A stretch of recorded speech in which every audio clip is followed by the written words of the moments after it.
West Palm or Jupiter? I can help you figure this out in 60 seconds, but first, let me show you the mistake that almost everyone makes when comparing these two towns. They compare the idea of each place instead of the actual neighborhoods where they would live day to day. West Palm can feel like a lifestyle upgrade until you realize that neighborhoods that you love come with older home realities and a very specific price point. And Jupiter can feel like the safer choice until you realize just how much the gated and club neighborhoods change your monthly costs, your commute, and even your weekend routine. Quick question for you just before we jump in here. If you were to pick one vibe, whether it be walkable coffee and downtown energy or quiet waterways and gated neighborhoods, which one would you choose? Drop it in the comments. I read every single one. Let's start with scope because it affects everything: traffic patterns, inventory, and what you get for the money. West Palm Beach is the bigger city. It has a real downtown core, more incoming business and mixed-use development, and it sits right across from the water in Palm Beach Island. It naturally pulls in more office activity, more condo inventory, more restaurants and retail, and more city living options. Jupiter is smaller and tighter. It's more of a coastal town setup with a few hubs and a lot of neighborhood pockets and a lifestyle that's heavily shaped by water, golf, and outdoor space. And here's the key: because Jupiter is smaller, the feel changes dramatically depending on which pocket you choose. For example, Abacoa feels completely different from the Bluffs, and those feel completely different from the bigger gated country club communities. Now, a quick baseline here on pricing, and then we'll zoom into the neighborhoods where people actually buy. West Palm has a wider spread. You can find condos and entry-level options that pull the overall number down, and then premium single-family pockets that sit in a totally different world altogether. Jupiter skews higher overall, and a lot of that is because the town has a lot of neighborhoods where you're paying for privacy, amenities, and a more controlled environment. So if you're trying to compare these two towns using one number, it's going to mislead you. The way I work through this with clients is to compare the neighborhoods you'd actually live in and what those require in terms of budget and lifestyle. West Palm is a strong fit if you want urban rhythm, restaurants, events, quick plans, being able to pop in and out of downtown, that everything is nearby feeling. It's also a good fit if you're okay with doing deeper due diligence on older homes, because that's where a lot of the character lives. And if you're a relocating professional who might commute by train, West Palm's downtown access can be a real advantage. Let's get into the pockets that people actually ask me about. If you want classic West Palm, close to downtown, without being in a high-rise, El Cid is one of the first names that comes up. The vibe is historic architecture, tree canopy streets, and a very short hop to downtown and the waterfront. Pricing in El Cid tends to live in the serious luxury lane. Call it roughly the mid single-digit millions, and it can go even higher depending on the home and how it's updated and where it's located within the neighborhood.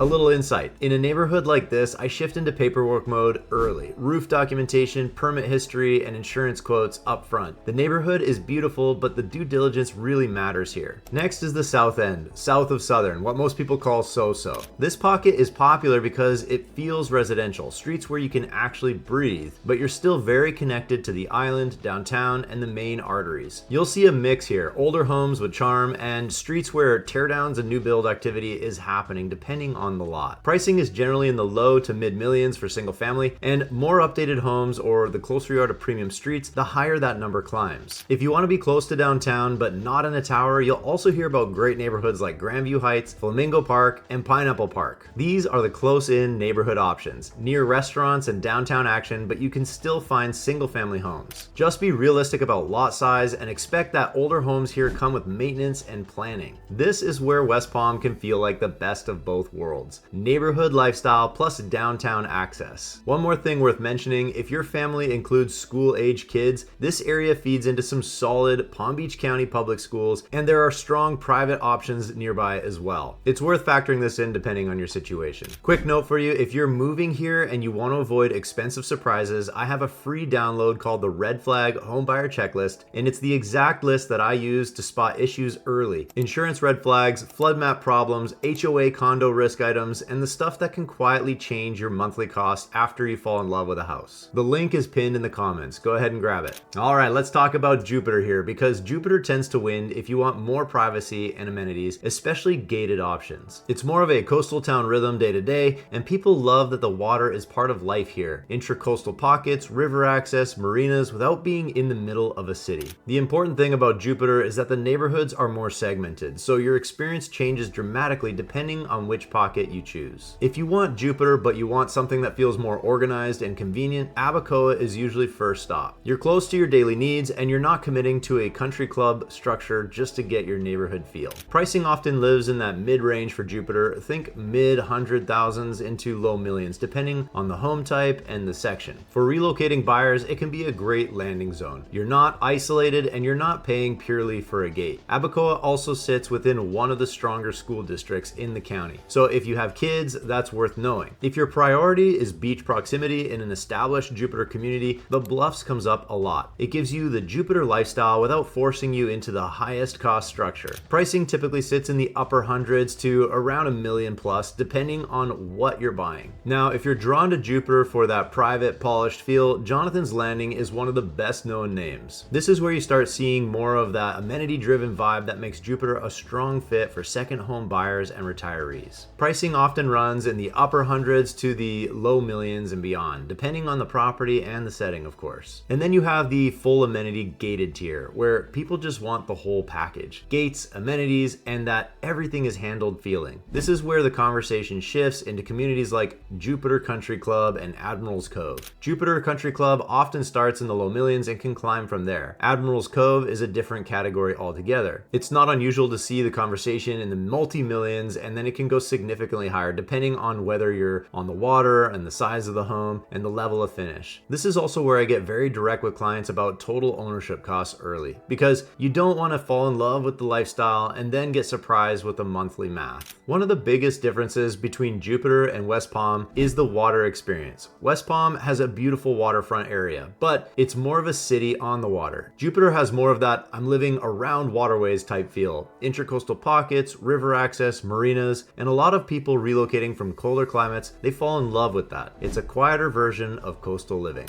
Alright, if you've watched this far, then here's the simplest way to decide. Same framework that I use with clients. Choose West Palm Beach if you want more walkability and city convenience, easier downtown access, and you're comfortable doing deeper due diligence on older homes, because that's where the character lives. And choose Jupiter if you want that coastal town rhythm and you're drawn to gated neighborhoods and amenity options and you want privacy and waterways to be part of your daily life. And if you're torn, here's the truth. The right answer is usually 2 or 3 neighborhoods, not a whole town. Remember what I said at the beginning. The mistake is comparing the idea of West Palm and the idea of Jupiter instead of the neighborhoods that you'll actually live in. If you want to help you narrow this down fast based on your budget, your commute, and what you want your week to feel like, grab the Red Flag Homebuyer Checklist. The link is pinned in the comments. And if you want to map out a plan, neighborhoods, price ranges, and what to avoid, all of my contact info is in the description below. I'm Joel Poulin, your Palm Beach real estate broker, and I'll see you in the next video.